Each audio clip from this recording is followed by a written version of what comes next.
Jacob Zuma, the former president of South Africa and a veteran member of the African National Congress, has been shown the way out of the party for anti-party activities. And now we have Ntsikelelo Breakfast, the political analyst who joins me from South Africa to help us dissect this. Thank you so much, Mr. Breakfast, for joining us. Thank you very much for having me. So I'm not sure if you did see that video that we played about the Secretary-General of the ANC, Mbalula, announcing the expulsion of ex-President Jacob Zuma. So I'd like to get your thoughts on this anyway, looking at the decision and what it means for the party and the person in question. Well, first of all, I'm not taken aback by the turn of events. I saw it coming. There is no political party that will allow its member to wear two caps, whereby on the one hand you have a footprint within the party, on the other hand you are decampaigning against your party. So that constitutes ill discipline. So I think the ANC was within its right to act, but the slow pace of responsiveness of the ANC with regard to the Zuma matter has done more harm than good, because the ANC has been circumspect. The ANC should have acted on time and not fear that acting on time will escalate the magnitude of the conflict. When Msholozi announced that he has established a party and that he was campaigning for that party, not for the ANC, they should have addressed that issue and arranged a DC for him, because the ANC has been dealt with a blow in a big way. It has had a downward electoral trajectory, moving from 57% to 40%, partly because of Msholozi. And Msholozi has nothing to lose. I mean, he has everything to gain. But his narrative, one of the reasons why he never left the ANC is because he wants to frame a narrative that he did not walk out of the ANC by himself. The ANC has picked him out. And that fits into his main line of argument that there is intolerance of divergent opinions within the ANC. So would that mean that these divergent opinions within the ANC, those who would stand for and against Zuma still being in the party, as at that time was what actually fueled the cautiousness in which the handlers of that party actually treaded? Because South Africans felt that, hey, it should have been, expelled. That particular decision should have been taken pre-election, knowing fully well that we have someone who's a member of a party, created another party, and even used that party to directly contest the presidential election. What do you make of that? In the build-up to the first conference of the ANC, which was held in 2017, the ANC was in tatters. It was divided. And then Msholozi stepped down. His candidate, which is his ex-wife, lost. She stood against Ramaphosa. After that, it was quite clear that the faction of Msholozi was pulling in a different direction. They were both, the faction of Ramaphosa and the one of Msholozi, they were pulling in different directions. And Msholozi was provoking, in my view, the leadership of I mean, he even wrote a letter taking a swipe at him that he doesn't understand the ANC is controlled, elsewhere, blah, blah, blah. So it stood to reason that at some point, a conflict of this magnitude will break out. But also, I think one of the things that made him to establish his own party, uMkhonto, is the fact that he was sent to prison for not abiding by the outcome of the Constitutional Court. So those are some of the dynamics that have brought us to where we are.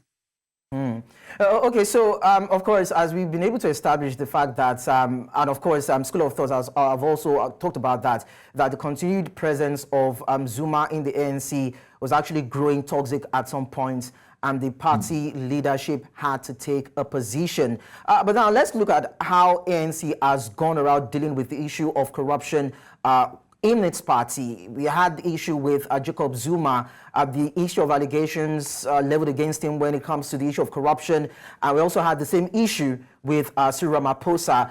Do you think that they've actually done well in that regards to nip in the bud these personalities that have had issues or accusations leveled against them in terms of corruption? Because you mentioned it earlier ago that, of course, you have a party that had over 50% in previous elections, but now that influence has dwindled to about 40%. And when you put all that together, in a way, it's affecting ANC as a ruling party. No, of course. I think Ramaphosa has let down a lot of people, because when he came into power on a ticket of good governance, fighting against corruption.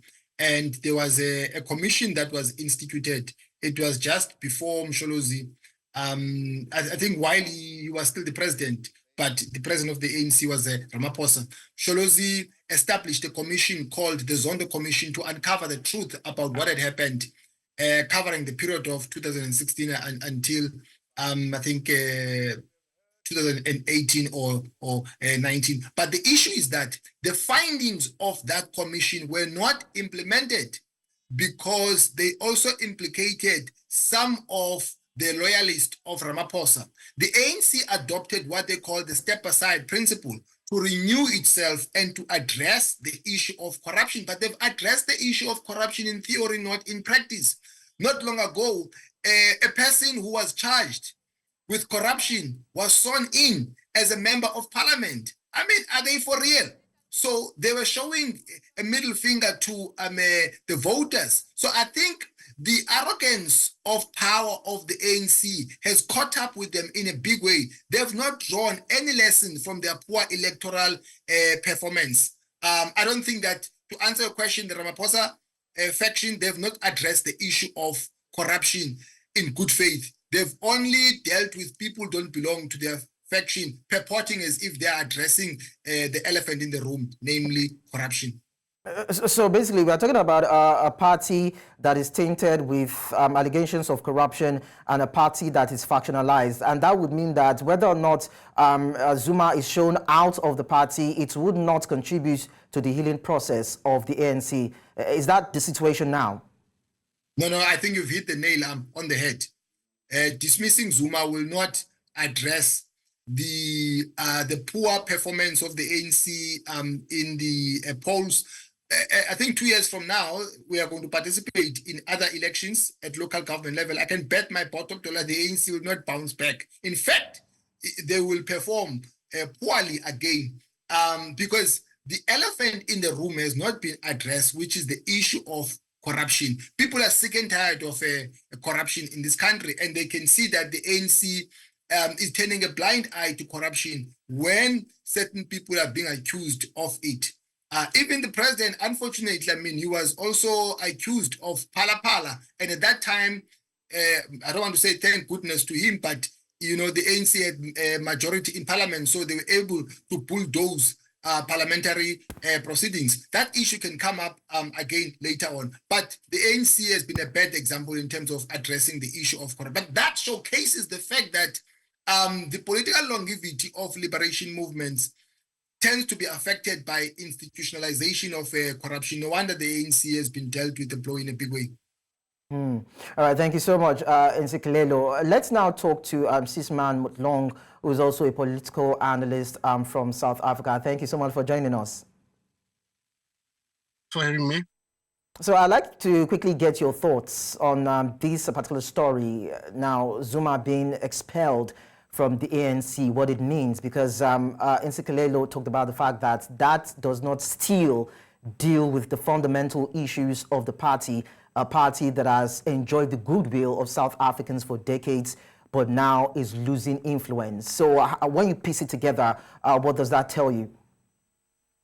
Yeah, definitely. And I would agree with him, because what you see with the NC under Mr. Ramaphosa, this is what Mr. Zuma calls NC of Ramaphosa, is mainly to ostracize those who are particular threats to Mr. Ramaphosa's leadership and sustainability. So good that he's got his second term, and Expulsion currently shows a political party that was very vulnerable in that it is one member, and particularly Mr. Zuma, who delivered a heavy blow on a movement that is really ailing. And what Ntsikelelo is saying is that longevity of a party that is waning.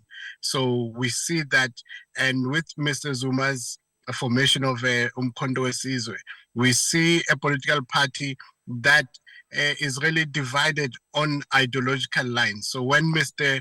Ramaphosa, Mr. Zuma has been sent out currently, you see that the ideology of a left-wing, the left-wing ideologies and the radical thought in the political movement is being. What is left is those neoliberal policies that will dominate because of Mr. Ramaphosa. So it basically says there's a new era of an ANC. I don't know if this is what ANC envisioned when they were talking about renewal, but it talks about an ANC that has departed from pro-poor policies mainly. And fundamentally, this is what, with the government of national unity, we see with trade unions that are complaining that the ANC has sold out to the capitalists and sold out to the oppressors, the democratic, by going into a partnership with Democratic Alliance. So this is more of encapsulating a new era of the ANC. Okay, so people are even speculating that ANC could still stage a comeback in coming elections later, some of the time when there will be a presidential election. And earlier on, you talked about the fact that the MK party founded by Jacob Zuma dealt a heavy blow on the ANC, but then it's just 15% of votes garnered out of the total and 58 seats out of about 400 members of parliament in terms of the election for the legislative house. So how well would you think that Jacob Zuma has actually succeeded with the MK, with this particular MK party politically, with an ANC that seems to still have a stronghold on South African politics with the unity government? No, the ANC will have a stronghold in being a leader of a government of national unity. But of truth, you see that its dominance is really eroded. One, you have MK rising, and this is how influential Mr. Zuma has become. The rise or emergence of MK did not only affect ANC, it also affected a very promising opposition party in the economic freedom fighters. So he affected ANC and blocked the solidification or consolidating power of the EFF. So those two aspects show Mr. Zuma's influence. And then on the other side, it shows that the ANC, without having to go into a coalition with the Democratic Alliance, it would have to go suck up to the MK party. And this is what I think, to prevent that embarrassment from themselves. They didn't want to go beg MK because they could have easily taken the majority as well by going into a coalition with MK party. So you see that ANC is very vulnerable at the moment, especially if MK can consolidate and gather a more voter base at a local level. Like Prof. Breakfast is saying, when they come to local government elections, if MK can solidify and take more ground on that basis, you will see that the death of the ANC is almost dictated in that manner. So we see that is the influence of Mr. Zuma, and this is what the ANC is at risk currently. If it does not reshape itself and reinvent itself, it is not going to succeed in the next electoral election. Okay, so Ntsikelelo, let me come back to you now. Let's dwell on how the MK party performed in the last presidential election and what how formidable it can be politically within South Africa's political sphere. Now, I'm trying to pry into the mind of Zuma himself to even find out what the conviction was in the first place for him to have created that party within the within that short time to actually try the presidential seats. Was it trying to ride on his political antecedents at that time, hoping that he could sway the votes to his side? And two, what was the undoing of the MK party in terms of its performance, failing to even clinch as much as Zuma had envisaged in the first place? Ntsikelelo, can you please unmute your device?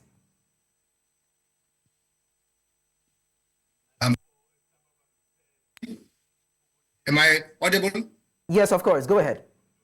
Yeah, I was saying that what gave rise to uMkhonto Sizwe was the discontentment of the Zuma faction regarding the leadership style of Mr. Ramaphosa, that he did not carry the mandate he was given at Nazareth of radical economic transformation, which is the return of the stolen land, nationalization, the entrenchment of black people in the commanding heights of the economy. Because in this country, there is still a binary between the haves and the have-nots, and that is along the racial lines. So that has been the main line of argument that led to this breakaway of.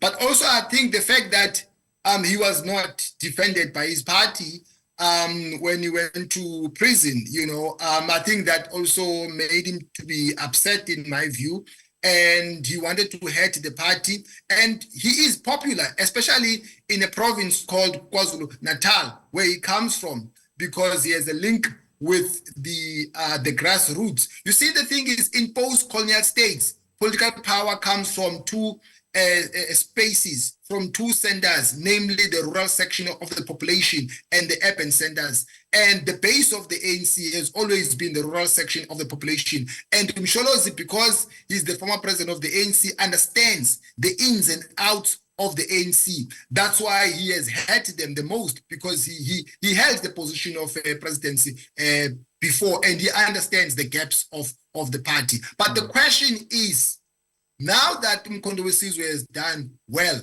are they going to build upon what they've done and not have a party that only revolves around one person? I think they need to hold a conference so that they can have the democratization of the party and make sure that other leaders, they ascend into leadership positions, so that the party doesn't revolve around one person. Okay, all right. Thank you very much, Ntsikelelo. Sysman, I just need your response in about 30 seconds. What are the prospects for the MK party moving forward from here? Like Ntsikelelo is saying, it is a political party that can show its relevance, demonstrate that it's serving the people outside Mr. Zuma. You have to envisage a life after Zuma. If God forbid, Mr. Zuma passes on the next year, what happens of the MK? So it has to build ground on at the grassroots and show its relevance to the people. I think that is basically it. It is a promising party. They need to put in the hard work. All right, thank you so much, Ntsikelelo Breakfast, a political analyst, and Sysman Motloung, also a political analyst all the way from South Africa, for talking to us at this time. Gentlemen, thank you. Keep well.